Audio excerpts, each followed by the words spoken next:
नमस्कार दोस्तों, स्वागत है आपका अपना यूट्यूब चैनल एजुकेशन अभिवर। दोस्तों, आज हम एक टॉपिक लेकर के आए हैं जो लोगों को मन में सवाल गूंज रहा है कि क्या ये जो सवाल है इसका हमें जवाब कोई देने वाला ढंग से मिलता।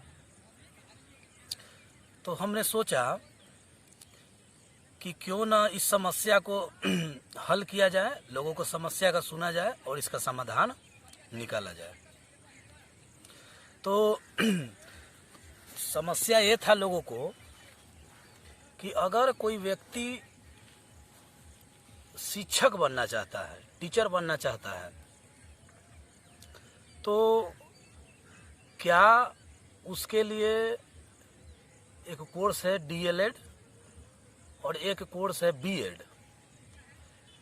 कौन सा कोर्स किया जाए जिससे ज़्यादा बेनिफिट होगा?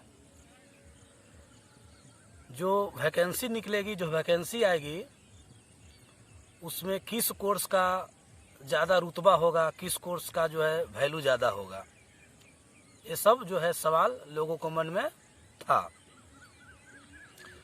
तो हमने सोचा कि चलिए हम भी किसी न किसी के माध्यम से इस जानकारी को प्राप्त करेंगे, जानेंगे। तो हमारे एक मित्र हैं, अपने गांव के ही हैं, तो उन्होंने कहा कि हाँ, हमने ये कोर्स किया है और इसके बारे में हम जानकारी आपको दे सकते हैं। तो हमने कहा कि चलिए आज इस पर एक वीडियो बना दिया जाए ताकि जो लोगों को ये समस्या थी उनको ये समाधान मिल जाए। तो आइए जानते हैं कि क्या टीचर बनने के लिए जो एक कोर्स है डीएलएड और बीएड, ये दोनों अपने जगह पर सही हैं, लेकिन कौन सा ज़्यादा उचित रहेगा, मतलब कौन सा सबसे अच्छा है। डीएलएड करे तो वो अच्छा है या बीएड करे वो अच्छा है। तो चलिए अब हम मिलते हैं हमारे मित्र विकास कुमार, हमारे गांव जो मुसेपुर गांव है उन्हीं गांव के हैं। तो इनसे जानेंगे बीएड और डीएलएड कोर्स के बारे में और कुछ अन्य जानकारियां कि जैसे क्या योग्यता होनी चाहिए, इसमें कितना खर्च आएगा, क्या प्राइवेट कॉलेज से करना उचित रहेगा, अगर सरकारी से करे तो क्या समस्या आएगी, प्राइवेट से क्या समस्या आएगी। इस तरह की जानकारी हम लोग इससे प्राप्त करेंगे और इनसे जानेंगे। चलिए तो हम लोग देखते हैं। नमस्कार दोस्तों, जैसा कि हमारे मित्र ने आपको बताया कि मैं मुसेपुर गांव का निवासी हूं और हमने दोस्तों डीएलएड कोर्स किया था जो कि एनआईओएस के थ्रू। तो दोस्तों इस कोर्स के बारे में थोड़ा सा जानकारी दे दूं कि यह जो कोर्स है आपको 12th के बाद आप कर सकते हैं, चाहे वो साइंस से हो या आर्ट्स से हो या कॉमर्स से हो, तीनों लोग कर सकते हैं। लेकिन कॉमर्स वालों को थोड़ी सी इसमें समस्या आती है क्योंकि उनके लिए इसमें सीट बहुत कम होता है। तो दोस्तों जैसा कि यह कोर्स के बारे में जानकारी दे रहे हैं तो इसके लिए तो 12th चाहिए ही। उसके साथ अगर आप जनरल कैटेगरी से बिलोंग करते हैं तो दोस्तों आपको 50% आपको इंटर में चाहिए मार्क्स। उसी तरह से जो ओबीसी में आते हैं तो उनको दोस्तों 5% का छूट मिलता है और वो 45% भी अगर नंबर लाते हैं तो वो एडमिशन उनको मिल जाता है। तो दोस्तों ये तो थी एडमिशन के बारे में जानकारी। दोस्तों इसके लिए हर सरकार जो भी अपना जो गवर्नमेंट है, स्टेट है, वो अपना इसकी वैकेंसी निकालती है, अपना एडमिशन कराती है। तो इसके लिए एक अभी बिहार सरकार के बारे में जानकारी दे रहा हूँ कि बिहार सरकार ने भी कॉमन एंट्रेंस टेस्ट सीईटी लागू किया है और पिछला बार होने भी वाला था कि इसके पहले जो एडमिशन होता था तो वो मार्क्स बेसिस पे होता था, जिसमें क्या होता था कि जो सीबीएसई वाले जो बच्चे होते थे ज़्यादा एडमिशन उन्हीं लोग का हो पाता था और बिहार बोर्ड वाले का नंबर थोड़ा कम आता था, जिसके कारण उनका एडमिशन नहीं हो पाता था। तो इस पर बहुत विचार किया गया और सरकार ने भी कहा कि नहीं, अब जब ओपन मार्केट है तो यहाँ पे खुली प्रतियोगिता होनी चाहिए और जो प्रतियोगिता में अच्छे नंबर लाएंगे उन्हीं का इसमें एडमिशन होगा। तो दोस्तों, पिछला बार भी प्रतियोगिता होने वाली थी लेकिन कोरोना के कारण नहीं हो पाई और इस बार से होने वाली है। तो दोस्तों, ये तो थी कि एडमिशन के लिए, अब इसमें जो लोग पास करेंगे उन्हीं का एडमिशन होगा। अब दोस्तों चलते हैं, थोड़ा सा हम बीएड की तरफ बता देते हैं कि बीएड में आपको ग्रेजुएशन चाहिए, किसी भी स्ट्रीम से हो, साइंस, आर्ट्स, कॉमर्स। और बीएड करने के लिए आपको जो खर्च आता है, लगभग अगर सरकारी रेट पे है तो 1,20,000 रुपये है और प्राइवेट से तो 1.5 से 2 लाख तक भी लोग ले लेते हैं, वो तो अपना कॉलेज के ऊपर होता है। तो दोस्तों, इसमें एक समस्या आती है क्या कि इसमें पैसे बहुत लग जाते हैं और जो गरीब परिवार के लोग होते हैं इतना सक्षम नहीं हो पाते हैं। तो दोस्तों, होता क्या है कि इसमें बहुत कम लोग एडमिशन करा पाते हैं और यह जो कोर्स होता है तो यह 2 साल का कोर्स है, जिसमें आपको जब कर लेते हैं यह कोर्स तो आपको 1 to 10th तक पढ़ाने के लिए आप योग्य हो जाते हैं। लेकिन दोस्तों, अभी कुछ दिन पहले ऐसा सुनने में आया है कि अब जो वैकेंसियाँ आएंगी तो जो लोग बीएड किए हुए रहेंगे तो उनका 6 to 10 के लिए ही हायर किया जाएगा और जो 1 to 5 के लिए होगा तो वो डीएलएड, जिसको कि पहले बीटीसी कहते थे, तो उसमें उन लोगों को लिया जाएगा 1 to 5 के लिए। और 1 to 5 में दोस्तों खर्च कहें तो जो डीएलएड कोर्स हुआ तो सरकारी रेट से उसमें ज़्यादा खर्च नहीं आता है, 20 से 30,000 में हो जाता है। लेकिन बहुत कम लोगों को एडमिशन मिल पाता है क्योंकि कॉलेज सरकारी ज़्यादा होते नहीं हैं, इसलिए प्राइवेट कॉलेज में ही एडमिशन लेना पड़ता है और वहाँ पे लोग मनमाने ढंग से अपना फीस तय करते हैं और बच्चे भी मजबूर रहते हैं, वो भी मजबूरी के कारण कहीं ना कहीं तो एडमिशन लेते ही हैं। तो आइए दोस्तों, अब इसके बारे में तो जानकारी हमने दे दिया। एक चीज़ और दोस्तों ध्यान रखिएगा कि अगर आप डीएलएड कोर्स करना चाहते हैं तो अगर आपने ग्रेजुएशन कर रखा है और उसके बाद डीएलएड कोर्स करेंगे तो 1 to 8 तक के लिए आप एलिजिबल हो जाते हैं, यानी कि आप 1 to 8 तक पढ़ा सकते हैं। और वही बीएड करते हैं तो 1 to 10 तक। ये अभी का जो करंट अपडेट है वो बता रहे हैं दोस्तों हम। आगे की क्या होगी रणनीति सरकार की, यह तो सरकार ही तय करेगी। तो दोस्तों, ये तो हो गई। और हाँ दोस्तों, एक चीज़ और, जब आप ग्रेजुएशन करते हैं तो उस समय भी एक चीज़ ध्यान रखना होता है कि जब ये बहुत कम लोगों को पता होता है कि जैसे ही हम लोग ग्रेजुएशन करते हैं तो मान के चलिए कि आप आर्ट्स स्ट्रीम से ग्रेजुएशन कर रहे हैं, तो मान के चलिए कि आपने इकोनॉमिक्स ऑनर्स लिया है, तो साथ में जो सब्सिडियरी पेपर होता है तो उसमें दोस्तों आपको या तो पॉलिटिकल साइंस या इकोनॉमिक्स या पोल साइंस बोले, हिस्ट्री या ज्योग्राफी, ये तीनों सब्जेक्ट में से किसी एक सब्जेक्ट को आपको चुनना ही पड़ता है। अगर आप नहीं चुने हैं तो आगे चल के अगर आप बीएड करते हैं तो उसमें प्रॉब्लम हो सकती है। कारण है कि जब ये इसकी वैकेंसी आती है तो उसमें डिमांड किया जाता है कि आपके जो सब्सिडियरी पेपर में है उसमें कॉम्बिनेशन मांगा जाता है कि आपका कॉम्बिनेशन या तो आर्ट्स में हिस्ट्री होना चाहिए सब्सिडियरी पेपर में, या फिर ज्योग्राफी होना चाहिए, या पोल साइंस होना चाहिए। तो दोस्तों, ये तो थी जानकारी क्या बोले बीएड के लिए।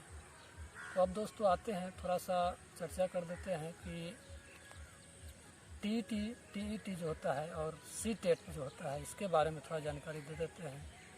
तो जो टीईटी होता है दोस्तों, वो हर स्टेट अपना अपना निकालती है और जो सीटेट होता है वो सेंट्रल एलिजिबिलिटी टेस्ट जिसको बोलते हैं, वो केंद्र सरकार अपना निकालती है। तो दोस्तों, यह 150 नंबर का होता है, जिसमें आपको जो जनरल कैटेगरी के लोग होते हैं उनको 90 नंबर लाना होता है और जो ओबीसी कैटेगरी के लोग होते हैं वो 82 नंबर भी लाते हैं तो वो क्वालिफाई कर जाते हैं। लेकिन कुछ लोग भ्रांतियाँ यह फैलाते हैं दोस्तों कि अगर आपके मान के चलिए कि 5 सब्जेक्ट का इसमें होता है पेपर, तो एक होता है पेडागोजी 30 नंबर का होता है, उसके बाद आपका हिंदी 30 नंबर का होता है, अंग्रेजी होता है 30 नंबर का, उसके बाद होता है आपका मैथ होता है 30 नंबर का, तो उसके बाद हाँ EVS होता है 30 नंबर का। लेकिन एक पेपर दोस्तों ऑप्शनल होता है, जैसे आप या तो संस्कृत रख सकते हैं या तो अंग्रेजी रख सकते हैं, इन दोनों में से एक ऑप्शनल पेपर होता है। तो ये हुआ दोस्तों जो DLED का हमने सीटेट का जो चर्चा किया वो हुआ। तो इसमें दोस्तों भ्रांतियाँ क्या फैला देते हैं लोग कि अगर मान के चलिए कि एक सब्जेक्ट में 30 नंबर का जो होता है उसमें से किसी में आपका 10 नंबर आया और किसी में 30 में से 25 नंबर आया, तो कुछ लोग कहते हैं कि नहीं सभी में 18 नंबर लाना ज़रूरी होता है। लेकिन नहीं दोस्तों, ऐसा कोई बात नहीं होता है। अगर किसी में आपका 15 नंबर भी है और 12 नंबर भी है और किसी में 28 नंबर भी है, 25 नंबर भी है, अगर आप 90 पार कर जाते हैं तो दोस्तों आप क्वालिफाई माने जाएंगे। ऐसा नहीं है कि किसी में कम नंबर है 18 से तो आप क्वालिफाई नहीं माने जाएंगे। तो ये तो थी दोस्तों सीटेट के बारे में जानकारी दे दी है हमने। और TET सेम यही प्रोसेस TET का भी होता है। और एक दोस्तों होता है सुपर टेट। तो जो सुपर टेट जो दोस्तों होता है तो उसमें होता है कि किसी भी स्टेट में हो तो पूरा ऑल ओवर इंडिया का भाग ले सकता है उसमें कैंडिडेट, ये होता है सुपर टेट। लेकिन जो TET होता है तो उसमें बैन होता है कि नहीं ये हमारे अपने स्टेट के लोग ही इसमें एलिजिबल होंगे। अच्छा विकास जी एक और बात बताइएगा। हाँ बोलिए। कि जो ये PGT होता है और हाँ, TGT इसके बारे में थोड़ा इसके बारे बताइएगा में कि भी क्या बता देते हैं। हाँ, मतलब लोग कहता है कि अर्ध सरकारी टीचर है, इसके बारे में थोड़ा बताइएगा। बता देते हैं इसके बारे में। तो दोस्तों इसके बारे में बता देते हैं PGT और TGT क्या होता है। तो PGT तो होता है और TGT भी होता है। तो ये दोनों जो होते हैं, एक होता है 11th-12th के लिए हो जाता है और एक हो जाता है 9th-10th के लिए हो जाता है। तो उसके बाद TGT जो होता है तो ये हो जाता है 9th-10th के लिए, और PGT जो होता है वो 11th-12th के लिए हो जाता है। अब सीटेट जो होता है, जो सेंट्रल सरकार जो अपना निकालती है सीटेट, तो उसमें वो भी अपना PGT और TGT का वैकेंसी निकालती है। तो उसमें भी मतलब 9th-10th और 11th-12th का भी अपना वैकेंसी लेती है। लेकिन ये 2 साल 3 साल पर वैकेंसी आती है इसकी सेंट्रल गवर्नमेंट की। लेकिन और भी स्टेट गवर्नमेंट है तो उनकी तो कोई भरोसा नहीं रहती है, ये 5 साल पे लेंगे या 8 साल पे लेंगे कि नहीं लेंगे, इसका कोई गारंटी नहीं होता है। अच्छा एक चीज़ और बताइएगा, अभी का जो समय चल रहा है हाँ, उसमें क्या BEd करना उचित रहेगा या DLED, या दोनों अपने जगह पर सही है? थोड़ा इसके बारे में बताइए। हमारे जो अनुभव करता है दोनों अपने अपने जगह पे सही है। अच्छा अगर आपके पास पैसे हैं तो आप BEd भी कर सकते हैं, आपकी योग्यता के अनुसार है कि हाँ भाई हम ग्रेजुएशन है, हम इस लेवल तक पढ़ा सकते हैं, तो आप वहाँ तक जा सकते हैं, इसमें कोई दिक्कत नहीं। अच्छा ऐसा तो कोई नहीं ना है कि जैसे BEd करने वाले व्यक्ति को लिए ज़्यादा अवसर है, वैकेंसी ज़्यादा आती है? नहीं, ऐसा कोई बात नहीं है। अच्छा। हम तो जहाँ तक हमारा अनुभव कहता है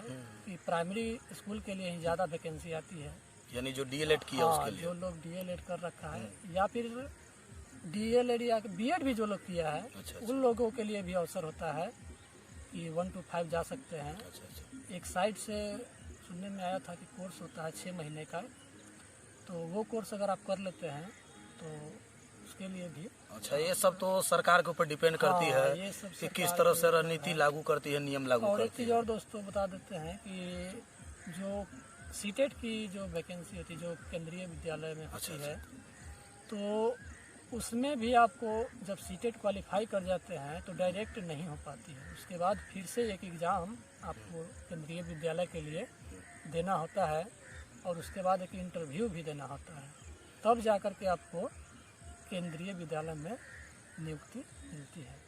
और दूसरी चीज़ दोस्तों कि अगर सीटेट आपने क्वालिफाई कर लिया एक सीटेट होता है और एक टीईटी होता है। तो अगर आपने सीटेट क्वालिफाई कर लिया तो आपको टीईटी क्वालिफाई करने की ज़रूरत नहीं है। आप सीटेट से ही आप समझिए कि टीईटी भी क्वालिफाई कर चुके हैं। और अगर टीईटी टेट करते हैं तो आपको सीटेट करना होता है। अगर टेट करके सोचेंगे कि हम केवीएस की वैकेंसी में भाग ले लें तो आपको नहीं मिलेगा इसमें। यानी कहने का मतलब है कि जो सीटेट की परीक्षा निकाल लेगी वो व्यक्ति जो है निकाल लेगा, हाँ, वो राज्य सरकार का भी भर सकता हाँ, है। राज्य सरकार के भी भरने के यानी वो दोनों बेनिफिट का दोनों फायदा बेनिफिट लेगा, वो दोनों का मतलब लाभ उठाएगा।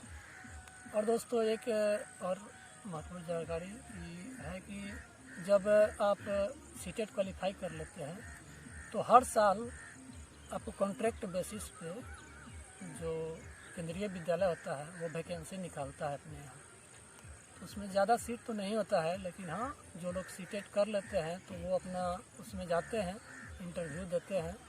इंटरव्यू अगर उनका सिलेक्शन हो जाता है तो 1 साल के लिए उनको कॉन्ट्रैक्ट बेसिस पे रखा जाता है। चलिए, तो ये सब जी जानकारियाँ थी दोस्तों। और हमारे मित्र विकास जी, आप लोग को जैसा कि आपका सवाल था कि आज के परिसर में, आज के परिपथ में जो टीचर बनने की जो डिग्री है, कौन सी डिग्री अच्छा रहेगा, बीएड करे डीएलएड करे, तो आप समझ गए होंगे जैसा कि विकास जी आपको बताए कि दो जो डिग्री है बीएड और डीएलएड अपने जगह पर दोनों सही है, कोई खराब नहीं होता है। एजुकेशन पढ़ाई सभी सही है। आप किस योग्यता लायक हैं, आपका कितना इन्वेस्ट कर सकते हैं, पैसा पर भी निर्भर करता है कि आप पैसा ज़्यादा लगा सकते हैं, कम लगा सकते हैं, और आपकी योग्यता पर भी निर्भर करता है कितना आप पढ़ाई किए हुए हैं। चलिए, तो दोस्तों आपका सवाल का जवाब उम्मीद करते हैं कि मिल गया है, और इस चैनल को लाइक और सब्सक्राइब कर दीजिएगा और बेल आइकन को दबा दीजिएगा। उससे क्या होगा कि जैसा कि आप जान रहे हैं कि प्रतिदिन हम रेगुलर कोशिश करते हैं कि एक वीडियो किसी भी विषय पर आपको दिया जाए। किसी कारणवश कुछ प्रॉब्लम दिक्कत आ जाती है जिसके वजह से वीडियो नहीं बन पाता है, तो वीडियो में प्रॉब्लम आ जाती है, कुछ ऐसा मिसिंग हो जाता है, जो वीडियो बनाए लाइट कट गई, ऐसा समस्या देखने को मिलता है जो हर व्यक्ति को सब जीवन में समस्या आती है। तो हम कहना यही चाहेंगे कि आप जो है रेगुलर हमारा वीडियो देखते रहिए। इससे क्या होगा कि जो चीज़ आप नहीं जानते हैं उसकी भी जानकारी आपको मिलती रहेगी। तो आज के लिए इतना ही, फिर मिलते हैं नेक्स्ट वीडियो में। तब तक के लिए धन्यवाद।